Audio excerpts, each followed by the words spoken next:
wabarakatuh. Perkenalkan, nama saya Tia Ratna Wulandari, Sarjana Pendidikan, calon guru penggerak Angkatan 7 Kabupaten Grobogan dari SD Negeri 1 Kronggen. Pada kesempatan kali ini, saya akan menyajikan tentang aksi nyata modul 1.4 tentang budaya positif yang telah saya laksanakan di SD Negeri 1 Kronggen. Latar belakang dari aksi nyata yang telah saya buat ini adalah saat ini negeri kita sedang mengalami krisis karakter.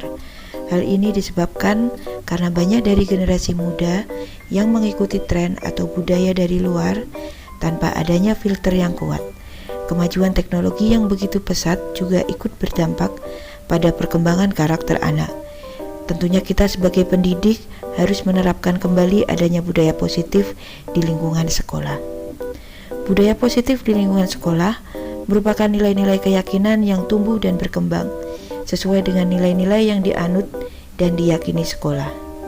Tentunya dalam menciptakan budaya positif harus melibatkan seluruh stakeholder sekolah seperti kepala sekolah, rekan guru, peserta didik, orang tua peserta didik, dan masyarakat sekitar.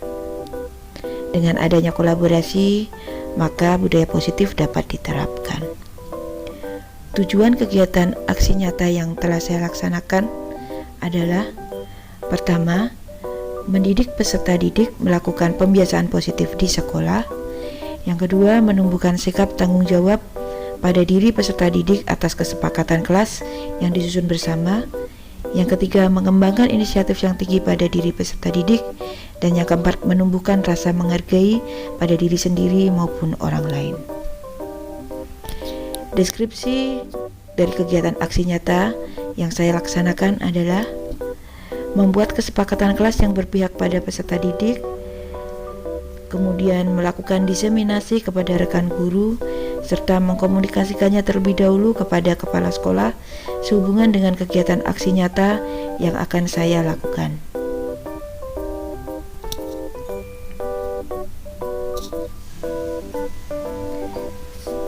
Indikator keberhasilan yaitu menjalankan keyakinan kelas dan nilai-nilai yang diyakini oleh sekolah, serta terwujudnya siswa yang memiliki karakter pelajar Pancasila sebagai suatu bentuk budaya positif yang ada di sekolah.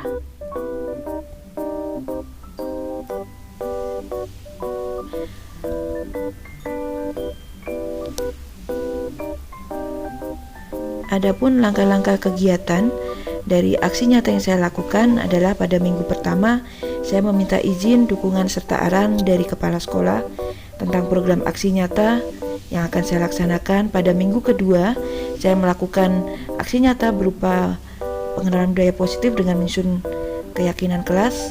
Yang minggu ketiga melakukan diseminasi tentang budaya positif, dan minggu keempat menumbuhkan kebiasaan-kebiasaan dalam aksi nyata sebagai kebiasaan positif atau budaya positif di sekolah.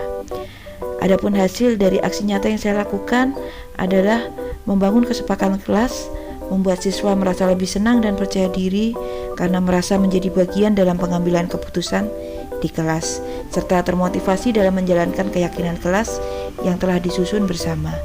Serta rekan guru di sekolah saya juga merasa antusias ingin membuat kesepakatan kelas yang berpihak kepada murid. Pembelajaran yang saya dapatkan dari pelaksanaan aksi nyata yaitu dari faktor pendukung atau keberhasilan, yaitu dukungan dari kepala sekolah, rekan sejawat, serta orang tua peserta didik. Lalu kemudian kreativitas ide dari peserta didik juga dapat tersalurkan, serta menumbuhkan kebiasaan-kebiasaan pada peserta didik sehingga menjadi sebuah pembiasaan dan akhirnya akan menjadi budaya positif yang ada di lingkungan sekolah.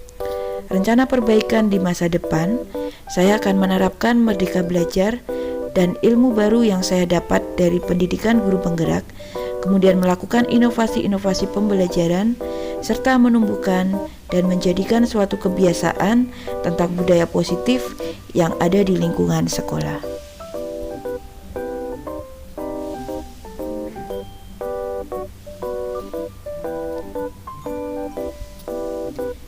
Berikut adalah dokumentasi dari aksi nyata budaya positif yang saya terapkan di SD saya, yaitu di SD Negeri 1 Kronggen, Kecamatan Berati.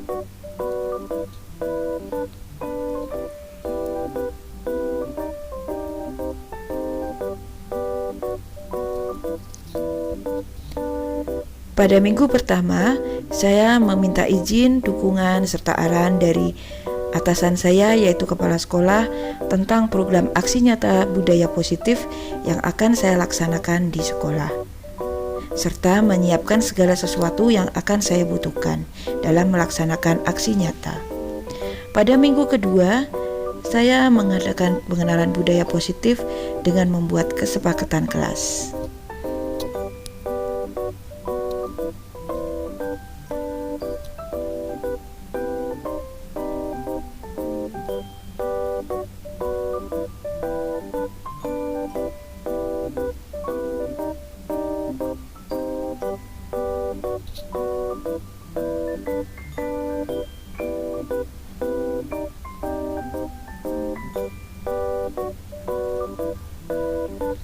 Pada minggu ketiga, saya melaksanakan diseminasi tentang budaya positif kepada komunitas praktisi yang saya miliki, yaitu komunitas bahan ajar berbasis IT yang beranggotakan rekan sejawat dari beberapa SD yang ada di Kecamatan Berati. Pada minggu keempatnya, saya menumbuhkan kebiasaan-kebiasaan dalam aksi nyata budaya positif. Berikut adalah dokumentasi video pada saat saya melaksanakan diseminasi budaya positif pada modul 1.4 yang saya sampaikan pada anggota dari komunitas praktisi bahan ajar berbasis IT yang saya laksanakan di SD Negeri 1 Kronggen, Kecamatan Berati.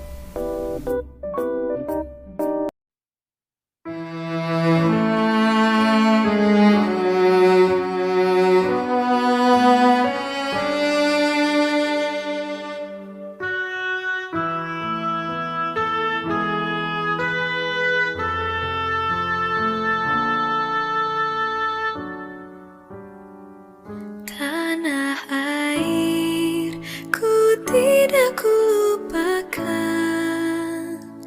kan terkenang selama hidupku. Biarpun saya pergi jauh, tidak akan hilang dari kalbu.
Assalamualaikum warahmatullahi wabarakatuh. Susunan acara diseminasi budaya positif modul 1.4 pendidikan guru penggerak oleh Tia Ratnawulan dari SPD CGB Angkatan 7 Kabupaten Grobogan hari Senin 23 Januari tahun 2023 dimulai. Mengawali serangkaian acara diseminasi hari ini dimulai dengan menyanyikan lagu Indonesia Raya. Kepada petugas dipersilahkan dan peserta diseminasi dipersilahkan untuk berdiri. Hiduplah Indonesia Raya. Indonesia tanah airku, tanah tumpah darahku. Di sanalah aku berdiri, jadi pandu hidupku. Indonesia kebangsaanku, bangsa dan tanah airku.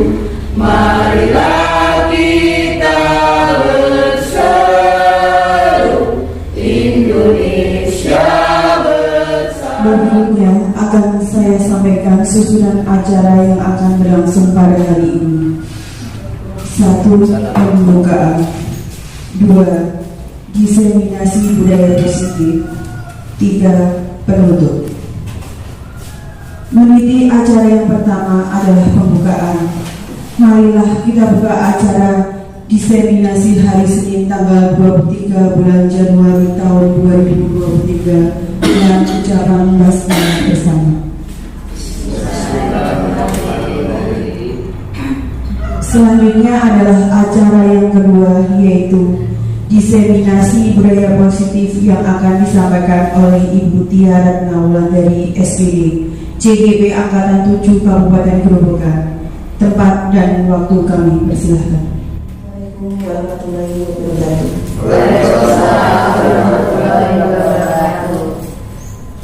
Bapak Ibu guru hebat yang saya hormati, terima kasih atas waktunya bisa menyempatkan diri untuk di acara diseminasi budaya positif modul 1.4 untuk pendidikan di penggerak Angkatan 7 Kabupaten Gerobokan. Di sini saya di depan ini bukan karena saya pintar sendiri, bukan, tapi saya ingin berbagi pemahaman tentang budaya positif yang saya dapatkan dari pendidikan guru penggerak di Angkatan 7. Jadi kalau kata orang dulu itu kalau punya ilmu itu dibagi. Jadi saya berbagi, semoga ini nanti bisa bermanfaat untuk Bapak Ibu semua. Nah, pertama-tama saya ucapkan puji dan syukur kepada Allah Subhanahu wa Ta'ala karena hari ini kita diberikan kesehatan sehingga bisa berkumpul dalam acara diseminasi budaya positif modul 1.4. Langsung saja saya mulai. Ini tidak perlu saya baca ya, karena sudah kenal saya semua. Nah, di sini. Nah, sebelum mulai saya berikan sedikit pemahaman tentang guru penggerak itu apa sih. Kadang ada guru yang bertanya, apa sih guru penggerak itu? Apakah guru yang hobinya bergerak atau gimana? Nah, di sini guru penggerak adalah pemimpin pembelajaran yang menerapkan merdeka belajar dan menggerakkan seluruh ekosistem pendidikan yang bertujuan mewujudkan pendidikan yang berpusat pada siswa, sehingga tidak hanya mencetak lulusan yang cerdas secara akademik, tetapi juga memiliki karakter yang baik sesuai dengan Pancasila. Nah, latar belakang diadakannya diseminasi budaya positif ini adalah yang pertama, guru mempunyai peran penting dalam membangun atau mewujudkan budaya positif di kelas dan di sekolah. Budaya positif merupakan perwujudan dari nilai-nilai keyakinan universal yang diterapkan di sekolah. Yang kedua, sekolah merupakan rumah kedua bagi peserta didik. Maka dari itu, sebagai guru kita harus mampu menciptakan lingkungan belajar yang nyaman, sehat, dan menginspirasi peserta didik dalam pembentukan karakter yang positif. Yang ketiga, budaya positif dimulai dari perubahan paradigma tentang teori kontrol sebagai guru. Mungkin selama ini kita merasa berkewajiban mengontrol perilaku murid agar memiliki perilaku yang sesuai dengan apa yang kita harapkan. Tanpa sadar kita sering memberikan hukuman kepada murid yang melakukan kesalahan dan memberikan imbalan atas perbuatan baik yang dilakukan peserta didik kita. Kemudian yang keempat adalah lingkungan yang menerapkan budaya positif akan mendukung terciptanya suasana kondusif. Di modul 1.4 ini nanti kemarin saya belajar tentang perubahan paradigma belajar, terus disiplin positif, kebutuhan dasar manusia, perilaku motivasi manusia, restitusi dan posisi kontrol guru, keyakinan kelas, dan segitiga restitusi. Yang pertama kita ke perubahan paradigma belajar. Perubahan paradigma belajar dalam membangun budaya positif di sekolah dapat menyediakan lingkungan yang positif, aman dan nyaman agar siswa mampu berpikir, bertindak dan mencipta dengan merdeka, mandiri serta bertanggung jawab. Disiplin sangat berkaitan dengan kontrol guru terhadap siswa. Nah, ini ada kegiatan, mari kita coba. Di depan Bapak Ibu sekalian sudah ada kertas dan alat tulis. Nah, di sini misal Anda adalah si A dan teman Anda sebelah Anda mungkin adalah si B. Tuliskan nama sebuah benda atau sesuatu yang Anda anggap berharga pada kertas tersebut. Kemudian genggamlah kertas tersebut dengan segala daya pada salah satu tangan Anda. Jadi ditulis terus diuntel-untel gitu, digenggam. Nah, buatlah sebuah kepalan. Teman Anda si B, temannya sebelahnya secara bergantian, itu mencoba dengan sekuat tenaga dengan berbagai cara meminta Anda untuk memberikan benda tersebut. Si B bisa membujuk, bisa mengancam, bisa menghardik, merayu, menyuap, atau apa saja agar dapat membuka kepala tangan Anda. Dan apa yang terjadi? Mari kita coba dulu. Bapak Ibu tuliskan apa yang menurut Bapak Ibu itu sangat berharga di hidup Bapak Ibu. Terus nanti ditulis di kertas itu terus diuntel-untel, dikepal di salah satu tangan. Dan nanti yang sebelahnya itu bisa berusaha untuk membukanya dengan cara apapun. Silakan, misal diraih dengan bukalah nanti tak kasih uang 1 juta, atau bukalah nanti setelah ini tak ajak jajan bakso, itu juga boleh. Pokoknya terserah. Yang ditulis itu sesuatu yang berharga di kehidupan Bapak Ibu. Misalnya nama suami boleh. Nah, jadi nanti kan teman sebelahnya itu berusaha meminta apa yang ada di dalam genggaman tangan Bapak Ibu. Gak boleh atau tidak nanti. Nah, itu silakan nanti bergantian secara bergantian. Nah, sudah? Nah, sudah, sekarang coba tanyakan ke sebelahnya. Boleh meraih, boleh bagaimana? Kalau yang tidak ke sebelahnya, boleh dengan belakangnya atau sampingnya. Awas ya.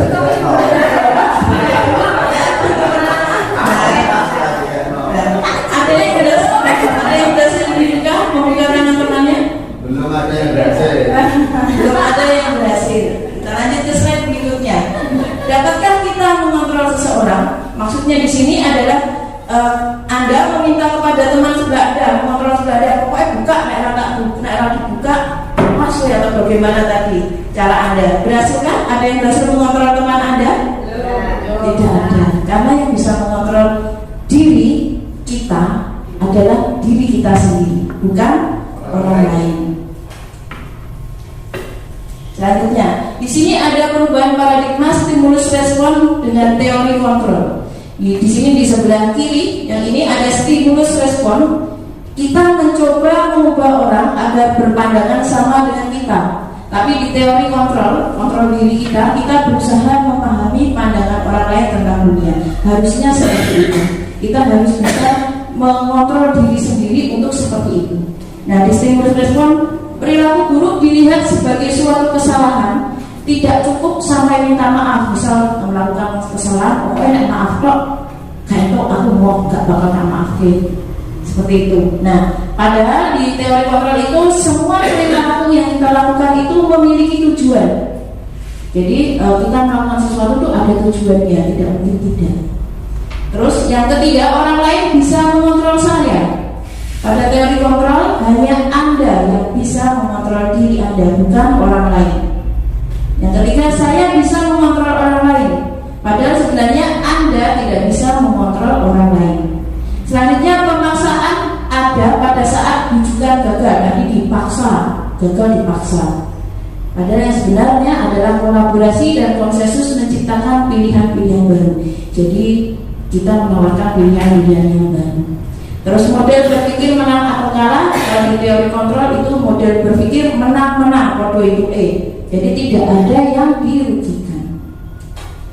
Selanjutnya untuk yang kedua, makna disiplin atau disiplin positif tadi. Apakah makna dari disiplin itu?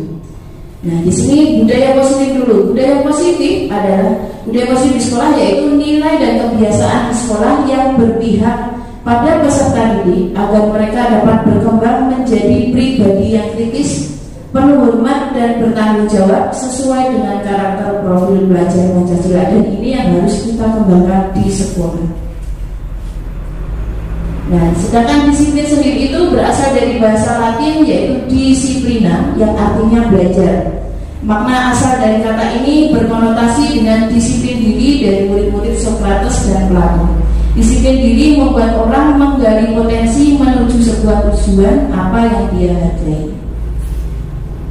Nah, ini tadi pengertian disiplin. Disiplin adalah kemampuan memerintahkan diri sendiri dalam mengontrol dan menguasai diri untuk memilih tindakan yang mengacu pada nilai-nilai yang kita hargai dengan penuh tanggung jawab tanpa diperintah orang lain. Nah, nilai-nilai yang kita hargai itu adalah nilai kebajikan atau sikap yang positif yang dimiliki manusia, yang merupakan tujuan mulia yang ingin dicapai setiap individu, yaitu nilai-nilai yang ada di dalam profil belajar Pancasila. Nah, nilai-nilai kebajikan universal itu sendiri di sini ada. Nilai-nilai kebajikan adalah sifat positif manusia yang merupakan tujuan mulia yang ingin dicapai setiap individu. Nilai-nilai tersebut bersifat universal dan lintas bahasa, suka, bangsa, agama maupun latar belakang.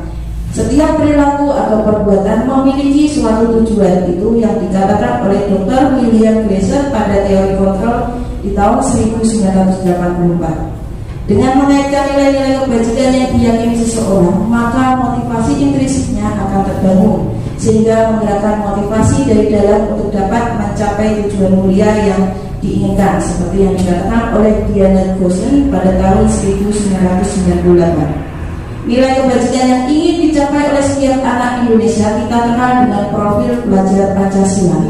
Nah, itu ada 6 dimensi. Yang pertama beriman, bertakwa kepada Tuhan Yang Maha Esa dan berakhlak mulia. Yang kedua mandiri, ketiga bernalar kritis, yang keempat berkebinekaan global, kelima bergotong royong, dan yang keenam adalah kreatif.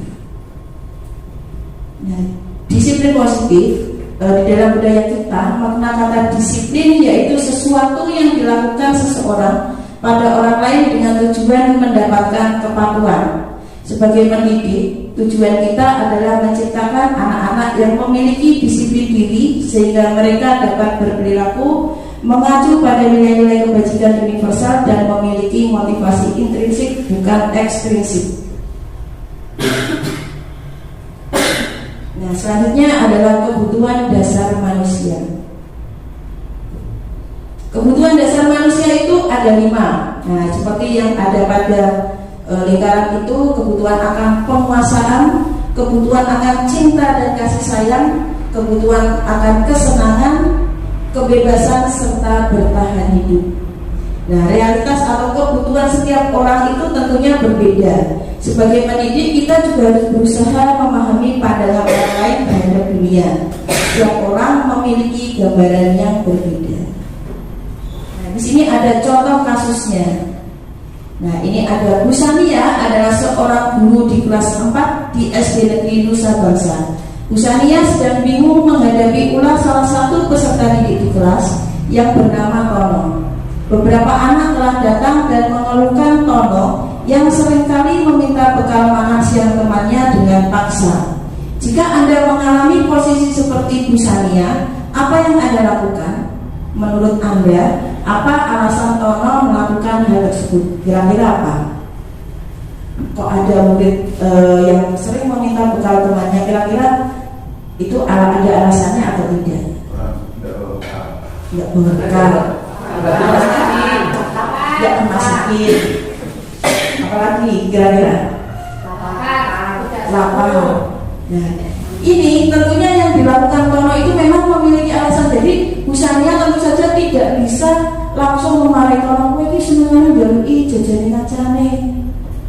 Nah, langsung dimarahi seperti itu tidak bisa, karena apa apa yang dilakukan Tono itu pasti ada alasannya. Nah, di sini, ini dalam konteks penerapan tadi, misalnya sebaiknya mencari alasan mengapa Tono melakukan hal tersebut. Nah, ada 5 kemungkinannya kenapa kok Tono melakukan tersebut. Yang pertama, karena memang Tono lapar dan orang tuanya tidak membekali dengan makanan atau uang. Di masa akhir kayak duit. Nah, yang kedua, teman Tono menjadi lebih perhatian kepada dia. Jadi dengan dia minta, temannya terus Tono bu, senangnya dia jadi lebih perhatian. Perhatian itu maksudnya terus diperhatikan karena dia kurang perhatian gitu. Ada juga yang berikutnya, Tono merasa hebat karena teman-temannya merasa takut dan menuruti keinginannya, malah rumongso sangar. Dia bangga bisa meminta jajan dari teman-temannya. Yang berikutnya, Tono merasa bosan dengan bekal yang dibawakan orang tuanya sehingga meminta kepada temannya. Kadang ada seperti murid saya itu dibawakan bekal dari ibunya di rumah, tapi setiap hari bekalnya tidak pernah berubah, nasi dan mie seperti itu. Nah, anaknya bosan, terus ada temannya yang bawa ayam yang fried chicken itu, yang di pinggir jalan itu, yang beli itu dibawa. Nah, karena bosan dengan makanan yang dibawakan oleh ibunya, dia minta, bukannya ditukar. Kalau tukaran kan ditukar dibarter kan masih bisa menurunkan. Tapi itu tidak diminta. Jadi dia selalu mie, selalu ayam. Diminta itu ada. Karena itu tadi bosan dengan masakan orang tuanya. Yang berikutnya adalah Tono hanya iseng. Dia menikmati ekspresi kesal dari teman-temannya. Semuanya iseng. Jadi kalau melihat temannya kesal, Tononya senang. Nah, berikutnya adalah teori motivasi manusia.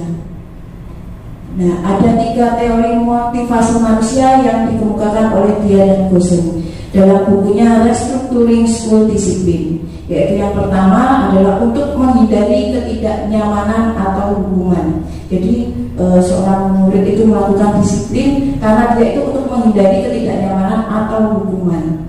Biasanya di dalam hatinya itu berkata, apa yang terjadi apabila saya tidak melakukannya? Jadi dia merasa takut. Yang kedua adalah untuk mendapatkan imbalan dari orang lain atau institusi. Nah, biasanya biar dihargai, biar dipuji oleh gurunya, melakukan disiplin. Biasanya di dalam hatinya selalu berkata seperti itu, apa yang akan saya dapatkan apabila saya melakukannya? Aku untuk apa ya? Aku disiplin. Aku dapat hadiah apa ya? Seperti itu. Yang ketiga adalah untuk menghargai diri sendiri, menjadi insan sesuai harapan kita. Nah, itu juga hampir sama seperti yang imbalan tadi. Kalau imbalan itu kan menerima berupa hadiah apa, tapi kalau yang ini berupa pengakuan yang menghargai. Dan dalam hatinya juga pasti akan terbesit pertanyaan, saya akan menjadi orang yang seperti apa, menjadi orang yang seperti apa apabila saya melakukannya. Untuk teori motivasi manusia. Berikutnya adalah restitusi dan posisi kontrol. Nah, ini. Nah, ada yang tahu restitusi itu apa? Di situ sudah dijelaskan juga. Restitusi adalah proses menciptakan kondisi bagi murid untuk memperbaiki kesalahan mereka, sehingga mereka bisa kembali pada kelompok mereka dengan karakter yang lebih kuat. Restitusi juga merupakan proses kolaboratif yang mengajarkan murid untuk mencari solusi untuk masalah mereka dan membantu murid berpikir tentang orang seperti apa yang mereka ingin menjadi atau tujuan mulianya apa, dan bagaimana mereka harus memperlakukan orang lain. Itu menurut Gosen pada bukunya di tahun 2004. Jadi restitusi ini tuh biasanya gini, seorang murid itu pernah melakukan kesalahan. Nah, biasanya tuh dia untuk kembali ke kelompoknya atau kembali ke temannya, dia merasa malu atau kayak dibully seperti itu, atau mungkin bingung kalau bergabung kembali sana nanti aku diterima atau tidak. Nah, ini tujuannya dari restitusi itu adalah proses menciptakan kondisi bagi murid untuk memperbaiki kesalahan mereka. Nah, sehingga mereka itu bisa kembali pada kelompoknya dengan karakter yang lebih. Nah, lalu apa bedanya antara hukuman dan konsekuensi? Nah, di sini hukuman adalah sesuatu yang menyakitkan, pasti menyakitkan kalau dihukum. Bapak Ibu kalau dihukum dulu pada waktu kecil pasti juga hati juga pasti merasa sakit dan sifatnya mendadak. Dalam hukuman itu sifatnya mendadak, tidak direncanakan. Terus yang konsekuensi itu telah disepakati bersama dan pelanggar dibuat tidak nyaman untuk sementara. Kalau hukuman itu biasanya kalau panjenengan waktu kecilnya pernah dihukum sampai betul-betul sampai ke hati, pasti sampai besar itu tetap teringat. Sampai saat ini masih tetap teringat. Tapi kalau konsekuensi itu bedanya, kalau konsekuensi itu sudah disepakati bersama dan pelanggarnya itu tidak nyamannya hanya untuk sementara, bukan untuk jangka panjang. Nah, sekarang berikut ini ada sebuah pertanyaan, nanti ada beberapa pertanyaan. Nah, menurut pemahaman Bapak Ibu guru kita, hal-hal berikut termasuk hukuman atau konsekuensi. Jadi kalau hukuman tadi itu bersifatnya menyakiti jangka panjang, terus bersifat mendadak. Kalau yang konsekuensi itu sudah terencana dan sifatnya itu tadi tidak menimbulkan rasa nyaman yang hanya sebentar saja, bukan yang panjang. Nah, berikutnya ini ada, nah ini termasuk hukuman atau konsekuensi. Yang pertama adalah mencatat 100 kali di dalam buku kalimat "saya tidak akan terlambat lagi karena terlambat ke sekolah". Pernah menyuruh siswa untuk seperti itu? Pasti pernah, saya juga pernah. Jadi meminta menulis sebanyak 100 kali di dalam buku "saya tidak akan terlambat lagi" karena siswa tersebut itu terlambat ke sekolah. Dan menurut Anda, mencatat 100 kali ini termasuk hukuman atau konsekuensi? Hukuman atau konsekuensi? Hukuman, karena menimbulkan dampak jangka panjang. Yang kedua, membersihkan tumpahan air di meja tulis karena tersenggol pada saat belajar. Tidak sengaja tersenggol, terus diminta untuk membersihkannya. Itu hukuman atau konsekuensi? Konsekuensi. Nah, berikutnya ada lagi, menggantikan kertas tugas teman yang telah dicoret-coret. Jadi temannya itu sudah menulis, terus tugasnya itu dicoret-coret. Nah, diminta untuk menuliskan kembali karena dia mengganggu temannya tadi. Itu hukuman atau konsekuensi? Konsekuensi. Yang berikutnya, lari mengelilingi lapangan sekolah 2 kali karena terlambat hadir di sekolah. Ya, berarti sudah pintar semua. Ya, jelas pintar yang Bapak Ibu guru. Nah, berikutnya ini hukuman, konsekuensi dan restitusi. Gak kelihatan pasti ya. Nah, jadi untuk hukuman itu termasuk identitas yang gagal. Jadi itu menurut tadi Bosun itu identitas gagal itu adalah yang hukuman. Karena apa? Karena sesuatu yang menyakitkan harus terjadi. Terus peserta didik itu tidak nyaman dalam waktu yang panjang, dalam jangka waktu yang panjang. Terus korbannya mendapatkan keadilan. Tapi pelakunya pasti mendapatkan tadi rasa tidak nyaman. Terus perilaku pasif agresif akan meningkat. Bisa saja bertindak yang lebih dari itu. Terus sistem tidak akan berjalan jika murid tidak takut. Pernah tidak Bapak Ibu menemui siswa yang hukum tapi tidak takut, malah nantang? Nah, itu jadinya hukuman.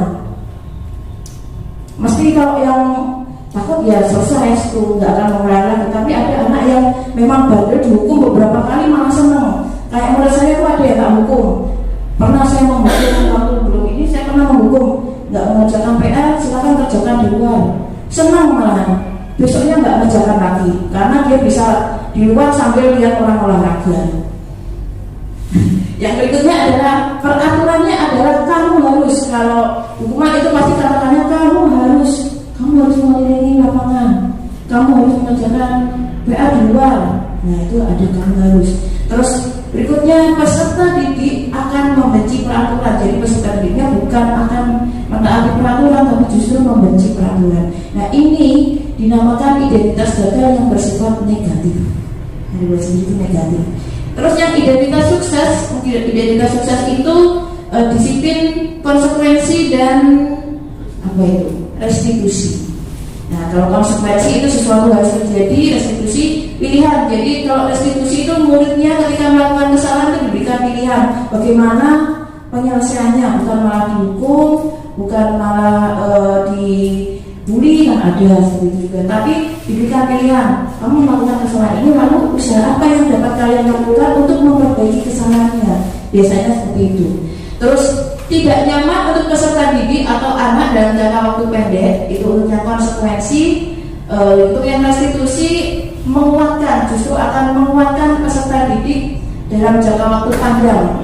Dalam konsekuensi korban bisa diabaikan, dalam restitusi korban mendapatkan ganti. Jadi nanti diganti. Misal tadi kayak ada kejadian berantem terus kancingnya lepas. Ya kalau Bu Yanti pasti sudah pernah dengar. Kancingnya lepas ya. Terus gurunya itu memberikan restitusi pilihan apa yang harus dilakukan. Nah si anak yang bersalah tadi mengatakan, saya akan menjahitkan kembali kancing baju yang lepas, kancing baju temannya tadi yang lepas pada saat berantem. Nah itu jadi korbannya itu mendapatkan ganti. Berikutnya peserta didik atau anak dibuat tidak nyaman, terus yang restitusi peserta didik akan mendapat kekuatan sudah tadi ya. Penguatan akan bertahan hanya dalam jangka waktu pendek kalau konsekuensi. Jadi kita harus sering memonitoring, sering mengingatkan kalau ya konsekuensi. Sedangkan restitusi itu adalah masalah terpecahkan selesai dan menjadi kebiasaan yang positif. Terus berikutnya membutuhkan supervisi dan monitoring dari guru secara terus-menerus. Kalau konsekuensi kita harus sering mensupervisi dan sering memonitoring, jadi mengingatkan, banyak-banyak mengingatkan kepada peserta didik. Tapi kalau restitusi, peserta didik itu sudah belajar bertanggung jawab terhadap apa yang ditindakinya, kalau apa perilakunya. Kemudian membantu penerapan mengikuti peraturan dalam masyarakat. Yang restitusi fokus dalam pemecahan masalah dalam jangka waktu yang panjang. Kalau peraturannya di konsekuensi adalah apa peraturannya, bisakah kamu melakukannya, dan terima kasih. Itu kata-kata yang sering diucapkan. Kalau yang restitusi, apa yang kamu yakini, apa yang kamu lakukan untuk memperbaiki kesalahan ini. Kemudian untuk peserta didiknya, anak akan menghormati peraturan, dan yang restitusi peserta didik akan menghormati diri sendiri dan orang lain. Jadi kalau konsekuensi itu sifatnya netral, restitusi itu hasilnya lebih positif. Kalau hubungan negatif, konsekuensi netral dan restitusi itu positif. Nah ini 9 ciri restitusi di sini adalah bukan untuk menebus kesalahan. Jadi restitusi itu bukan untuk menebus kesalahan, hanya untuk belajar dari kesalahan yang pernah dilakukan. Yang kedua adalah memperbaiki hubungan itu dengan temannya. Kemudian tawaran, bukan paksaan. Jadi kita menawarkan, tidak memaksa jalan keluar, tapi menawarkan jalan keluar. Kemudian restitusi menuntut untuk melihat ke dalam diri. Restitusi mencari kebutuhan dasar yang mendasari tindakan. Restitusi diri adalah cara yang paling baik. Kemudian restitusi fokus pada karakter, bukan tindakannya. Dan restitusi fokus pada solusi. Yang terakhir adalah restitusi membalikan murid yang berbuat salah pada kelompoknya, tentunya dengan yang lebih positif lagi. Nah, berikutnya ini. Nah, ini yang penting bagi guru adalah 5 posisi kontrol guru. Jadi berdasarkan pada teori kontrol Dr. William Glaser berkesimpulan itu ada 5 posisi kontrol yang diterapkan seorang guru, orang tua ataupun atasan dalam melakukan kontrol. Yang pertama adalah penghukum. Nah, guru yang bersikap penghukum, sedikit menghukum. Yang kedua adalah pembuat rasa bersalah. Pembuat rasa bersalah itu murid itu tidak buat seakan-akan wah ini salah.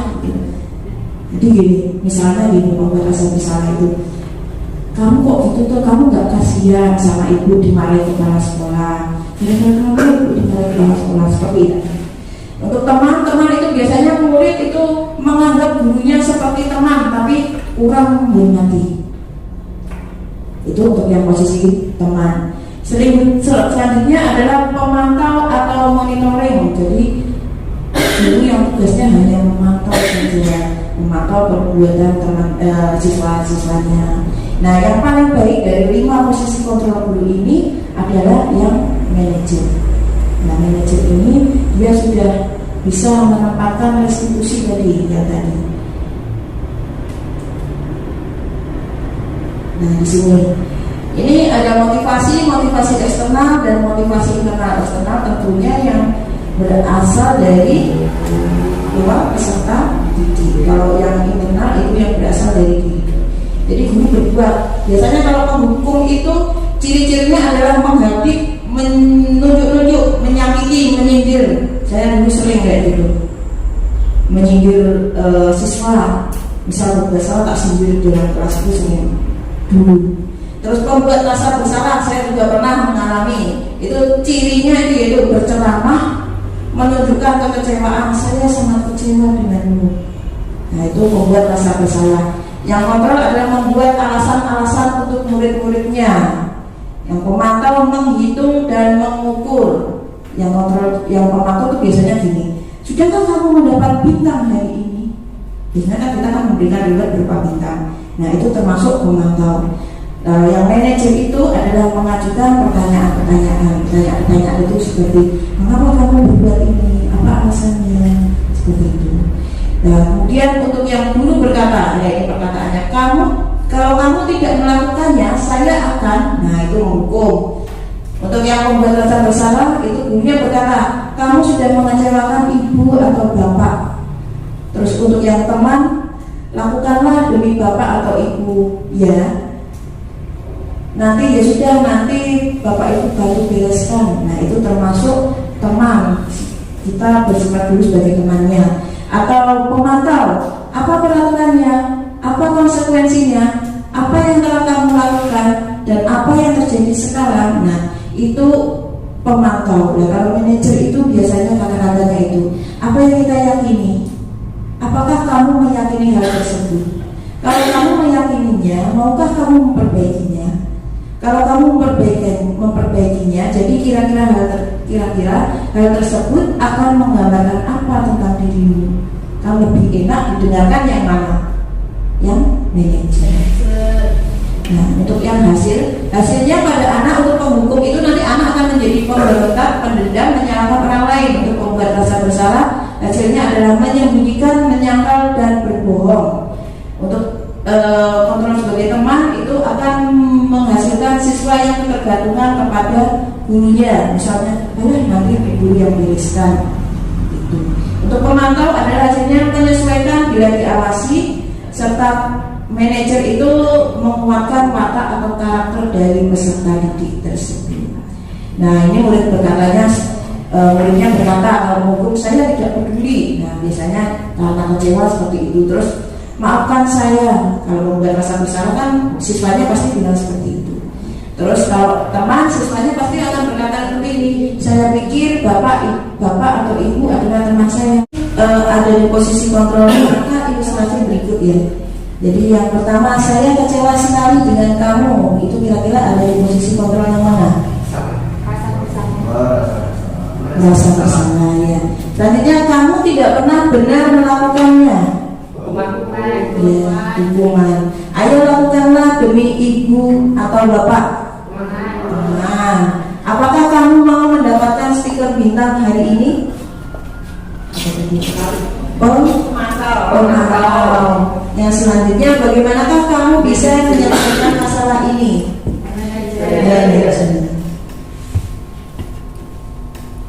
Keyakinan kelas.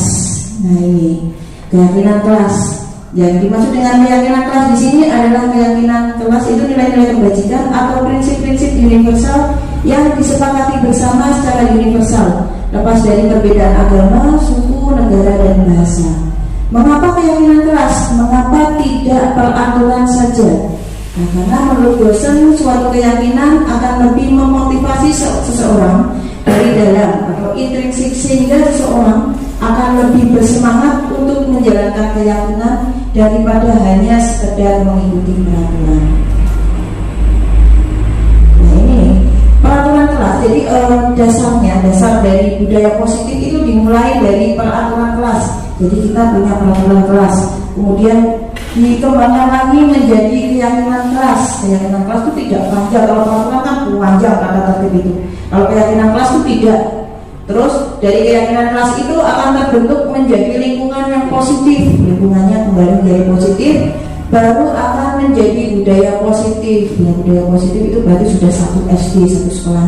Jadi dari satu sekolah itu dimulai dari kelas dulu, kelas ada peraturan, terus keyakinan kelas, lingkungan yang positif, baru budaya yang positif.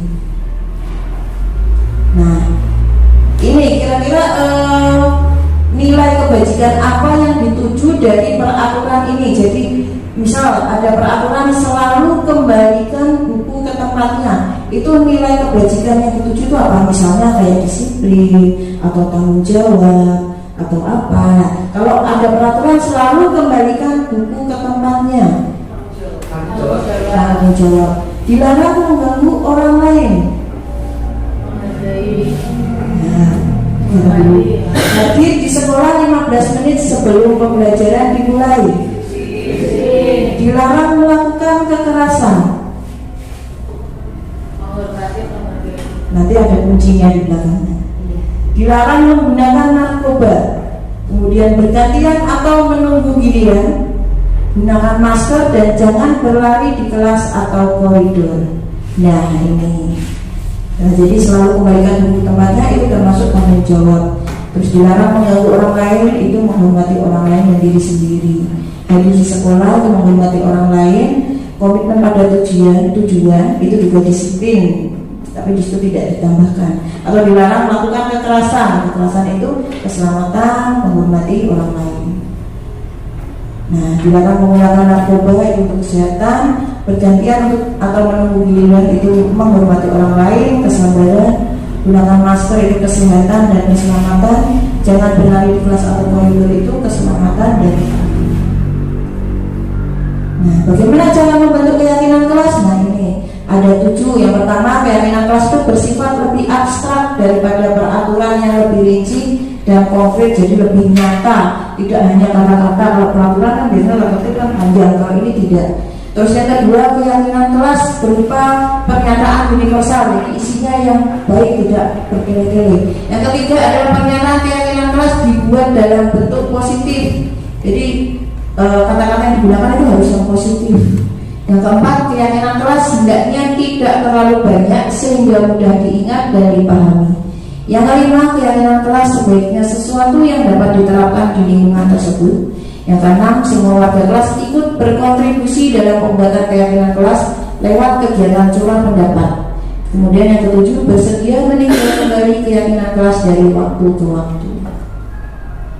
Nah, ini yang terakhir adalah segitiga restitusi. Jadi apakah segitiga restitusi?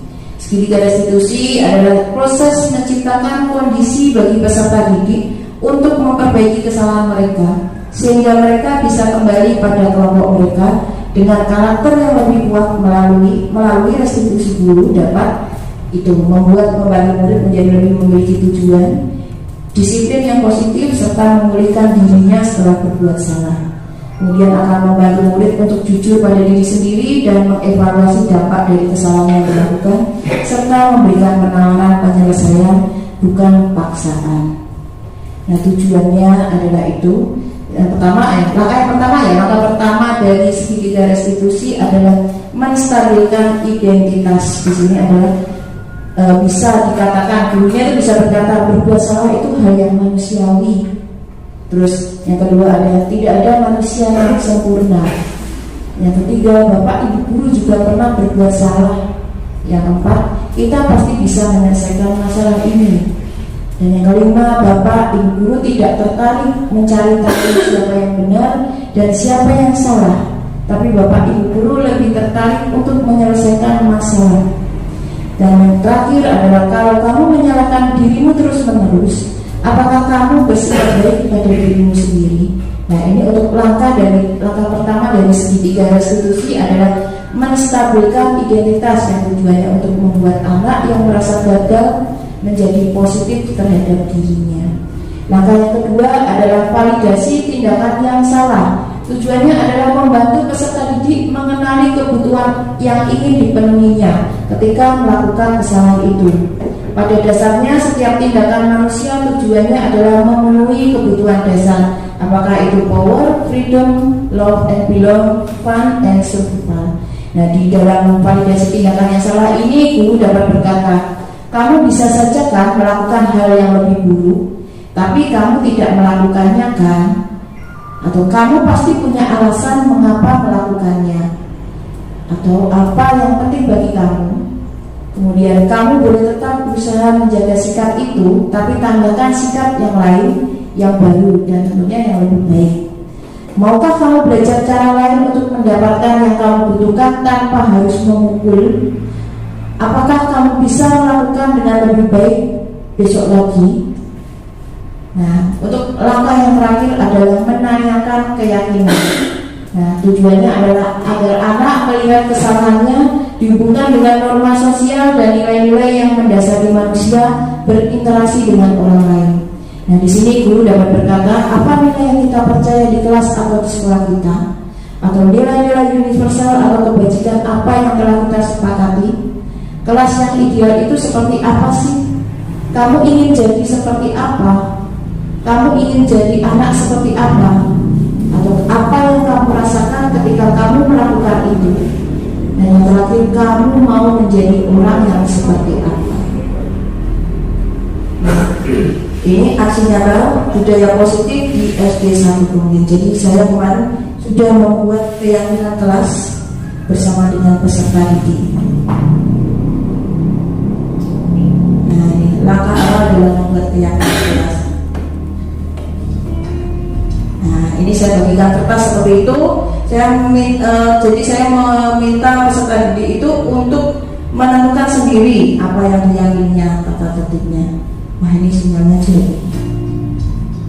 Nah, kemudian saya suruh menempelkan di itu, saya beri nama adalah papan pendapat. Jadi di kelas saya ada seperti itu, papan pendapat. Jadi peserta didiknya menuliskan apa yang mereka hendaki untuk peraturan atau keyakinan kelas yang mereka buat.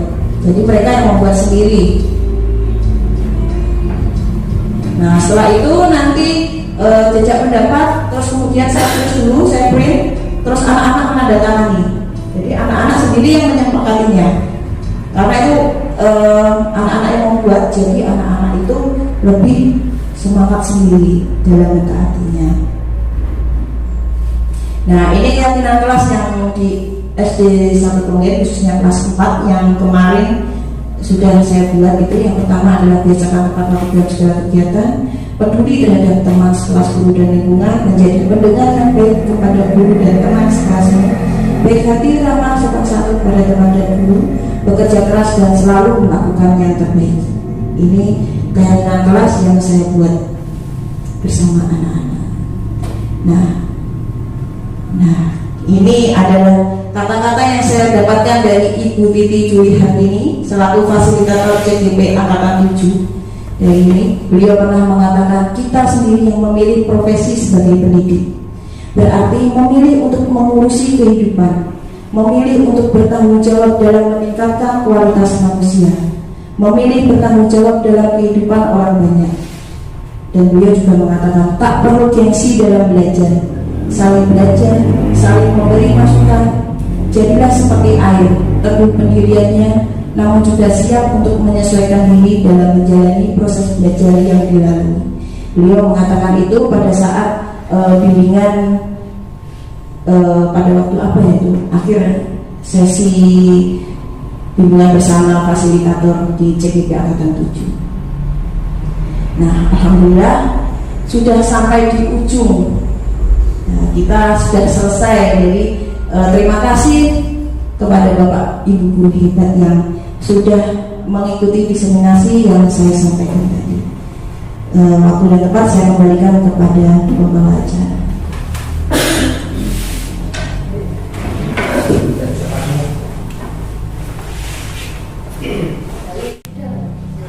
Acara yang terakhir adalah penutup.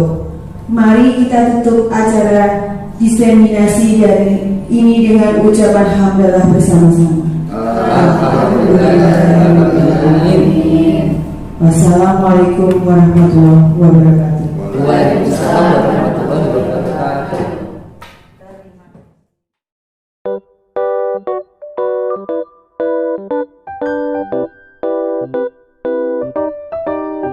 Pun banyak negeri ku jalan.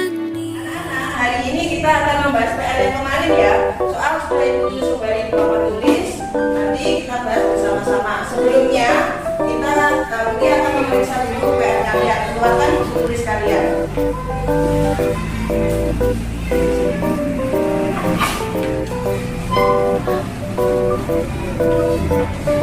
PR mana Siska? Ya.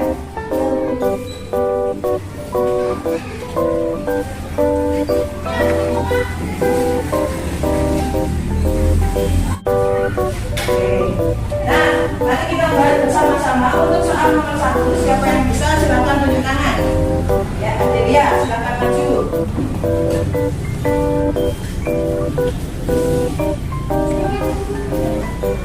Ya, silakan diberi. Bagaimana anak-anak? Apakah jawaban Adelia sudah benar? Siapa yang berani membetulkan? Silakan dicari. Ya, Siska, silakan maju.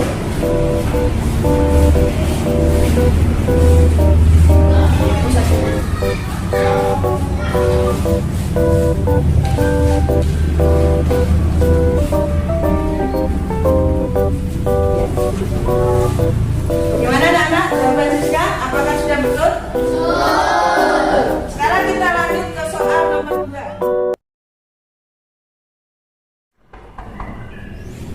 Permisi, Bu. Ya, silakan masuk, Siska. Siska, tadi Ibu lihat kamu bisa mengerjakan soal di papan tulis, tapi kenapa kamu tidak mengerjakan PR-mu? Maaf, Bu. Semalam saya main game online di HP sehingga saya lupa waktu dan juga memasukkan PR. Wah, pasti asik ya bermainnya. Iya, asik dan seru sekali. Saya ngobrol dengan teman-teman saya. Saya dihadirkan menjadi seorang gamer yang handal yang bisa menghasilkan banyak uang. Siska, bercita-cita menjadi seorang gamer itu memang baik, tapi tidak mengerjakan PR apakah sesuai dengan keyakinan kelas kita? Tentu tidak, Bu. Saya tentunya melanggar keyakinan kelas yaitu disiplin. Apakah kamu mau memperbaikinya? Lalu langkah apa yang kamu lakukan untuk memperbaikinya?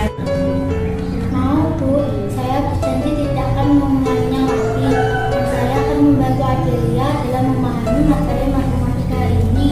Tadi saya lihat Adelia masih kesulitan dalam mengerjakan tugas. Lalu kapan kamu akan memulainya? Nanti, Bu, sepulang sekolah. Baiklah Siska, kamu sudah berusaha untuk memperbaiki kesalahan kamu. Semoga kedepannya kamu menjadi anak yang lebih baik lagi. Ya, Bu. Terima kasih. Silakan beristirahat.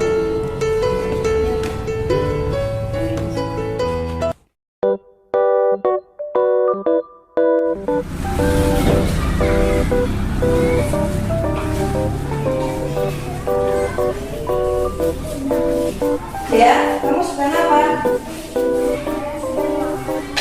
Ayo sudah dulu makanmu, kerjakan dulu ulangannya.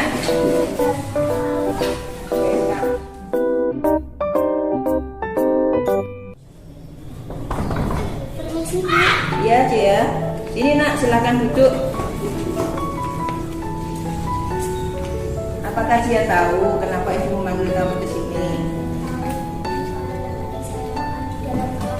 Tahu makan itu sebuah kebutuhan. Ibu juga seperti itu. Kalau lapar pasti makan.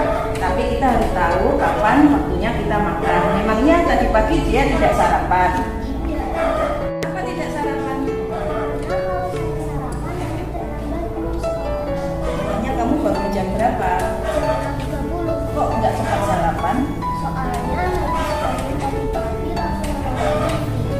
Oh begitu. Apa yang dia lakukan itu betul. Tidak terlambat datang ke sekolah itu merupakan perbuatan baik. Nah, yang ingin Ibu tanyakan, apakah dia masih ingat tentang keyakinan kelas kita? Kita harus menghargai orang lain dan diri sendiri. Nah, kalau makan di kelas itu, apakah termasuk kegiatan menghargai diri sendiri dan orang lain?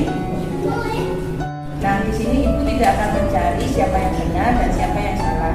Di sini kita mengobrol bersama untuk mencari solusi agar dia tidak lagi makan di dalam kelas. Nah, kira-kira dia mau tidak memperbaikinya?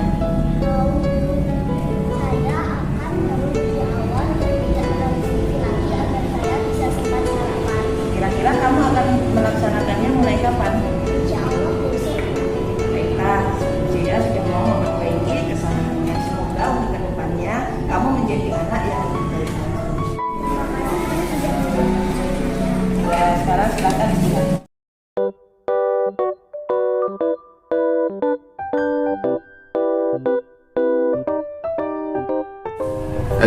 Assalamualaikum warahmatullahi wabarakatuh. Nama saya Kumaidi. Saya adalah salah satu peserta diseminasi budaya positif yang disampaikan oleh Bu Tia. Terima kasih Bu Tia atas ilmu tentang budaya positif yang sangat bermanfaat bagi kami, sehingga kami tertarik dan insya Allah nanti akan saya terapkan budaya positif ini di sekolah kami. Cukup sekian. Assalamualaikum warahmatullahi wabarakatuh. Waalaikumsalam. Nama saya Nis Nurawati dari SD Negeri 5 Manduran. Saya adalah salah satu peserta diseminasi budaya positif yang disampaikan oleh Ibu Tia dari SD Klongen 1. Terima kasih Ibu Tia atas ilmu tentang hari ini tentang budaya positif yang sangat bermanfaat bagi saya, terutama saya baru mengikuti kegiatan hari ini. Ilmu yang disampaikan oleh Bu Tia manfaatnya besar bagi saya, dan saya tertarik untuk menerapkan budaya positif di sekolah SD Negeri 5 Manduran saya. Terima kasih. Wassalamualaikum warahmatullahi wabarakatuh.